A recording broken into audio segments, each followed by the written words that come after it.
За сайн байцгаана уу? Энэ удаагийн бичлэгээр хэдүүлээ. OBS буюу дэлгэц бичдэг, за мөн видео стриминг хийхэд одоо хэрэгэлдэг тэр програмыг татаж авах талаар үзье. За тэгэхээр энэ хэдүүлээ download OBS гэж бичгээр за энэ OBS project гэсэн одоо веб хуудас олдож байна. За эндээс ороод харах юм бол энэ нь Windows, Macintosh болон Linux систем дээр суух нэ.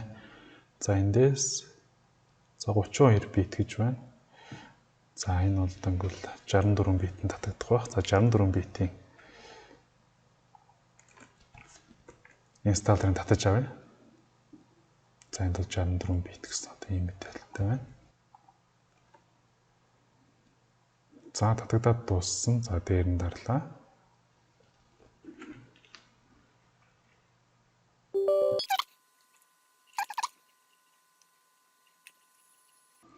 За ингээд ажиллаад дуслаа. За суугаад дуслаа. За өнөөдөр Launch OBS Studio 25/8 буюу одоо нээх гэсэн сонголт байна. За үүн дээр дараад нээе. За дэлгэцэн дээр мөн одоо энэ тухайн програмыг ажиллуулах shortcut нь нэмэгдсэн байна. За would you like to run auto configuration wizard? За автомат одоо тохируулгын хөтчийг ажиллуулах уу? You can also manually configure settings by clicking settings button in. За би бол автомат энэ ажиллуулчих гэж бодож байна.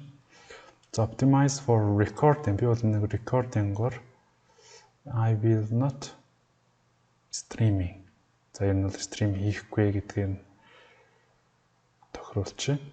За тэнгуут VPS нь за энэ бол надад нэг ялгаатай биш л юм. За ингээд 1080-аар ерөнхийдөө бичнэ гээд за 60 frame per second. За ингээд юу маань болчлоо. Тохироо маань ингээд болчихж байгаа юм байна. За үүний дараа нэг сцен үүссэн байна. За дээр маус хоёроо дараад за сольч бимбас сэн гэдэг нэрлэж. За тэгснэ одоо энэ дээр ил юм нэмэх байх гэж бодож байна. За энэ дээр source гэдэг нь болохоор нөгөө юмнууд нь нэмэх юмнууд нь. За audio and video capture. Одоо энэ дээр бол би одоо өөрийнхөө аудио, видео, веб камера одоо энэ чинь хэрэгж байгаа микрофоноо бүгднийг одоо нэмж өгнө гэсэн үг. За нэмлээ. Audio input дээр нь болохоор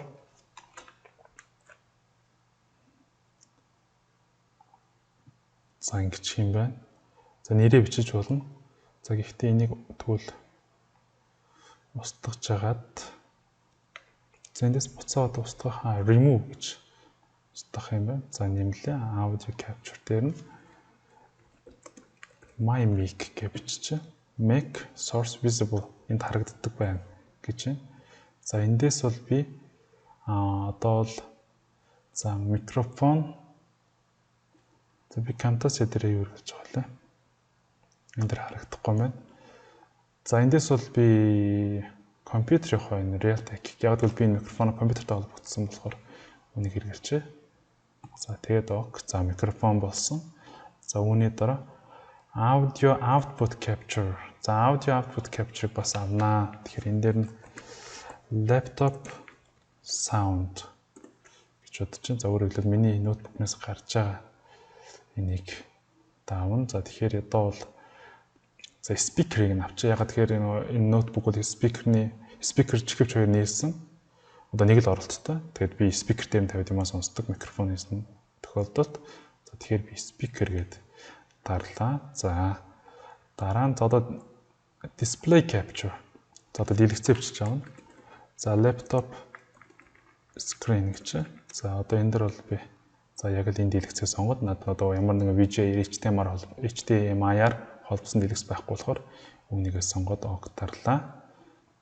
За одоо энэ дээр дахиад одоо би камера нэмнэ. За video capture device гэж байна. За тэгэхээр my Android my phone camera гэж. За утасныхаа камер гэж хэлж байгаа.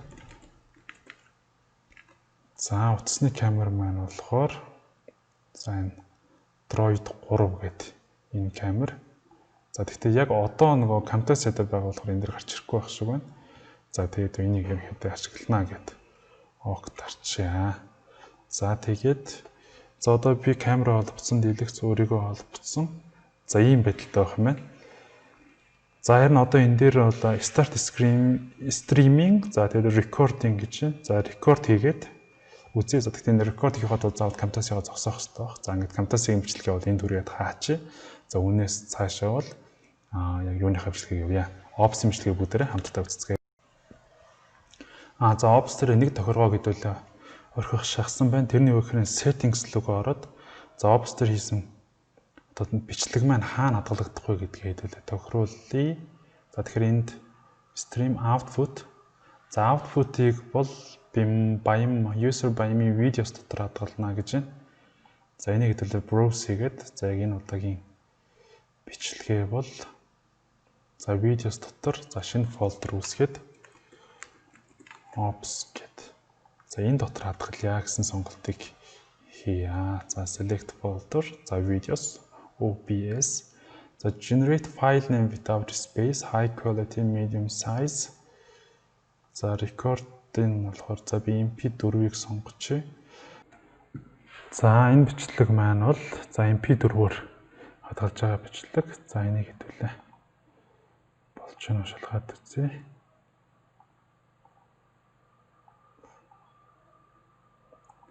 За окей. За веб камер. За дундаас нь орж ирэх болов яах вэ? За энийг одоо буцаагаад стоп хийчихье. За ингээд OBS-ийг ашиглаад бичлэгээ рекорд хийжлээ. За хэдүүлээ. За видеос руу ороод OBS гэж ороод за яваа үзье. За бичлэг маань энд хадгалагдсан байна. 6 сарын 6-ны 20 гэсэн байдалтайгаар.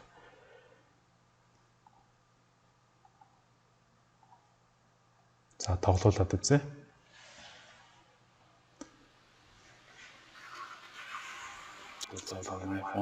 За миний микрофон бол бичигдсэн байна.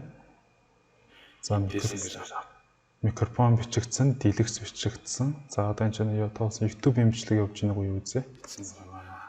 За YouTube-ээс нэг бичлэг. За тэгэхээр системийн speaker out бүтээгчсэн юм бичиж байна. За тэгэхээр ерөнхийдөө бол одоо бичлэг бичих тохиргоо мөн бол болсон байна.